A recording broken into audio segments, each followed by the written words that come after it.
పూరా లోకల్. నమస్తే, welcome to పూరా లోకల్. ప్రపంచ వ్యాప్తంగా ఆదివారం రాత్రి సంపూర్ణ చంద్రగ్రహణం కనువిందు చేసింది.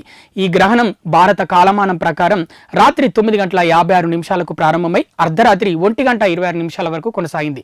దాదాపు 82 నిమిషాల పాటు చంద్రుడు ఎర్రటి రంగులో మారి బ్లడ్ మూన్ గా దర్శనమిచ్చాడు. భారతదేశంలోని ఢిల్లీ, ముంబై, చెన్నై, హైదరాబాద్ వంటి ప్రధాన నగరాలతో సహా అనేక ప్రాంతాల్లో ఇది స్పష్టంగా కనిపించింది. ఈ ఖగోళ అద్భుతం కారణంగా తిరుమల శ్రీవారి ఆలయం శనివారం మధ్యాహ్నం 3:30 నుండి సుమారు 15 గంటల పాటు మూసివేయబడింది. గ్రహణం ముగిసిన తర్వాత ఆలయాన్ని శుద్ధి చేసి సోమవారం ఉదయం 6 గంటల నుండి భక్తులకు దర్శనం కల్పించారు. ఈ రోజు విఐపి బ్రేక్ దర్శనాలు రద్దు చేయబడ్డాయి.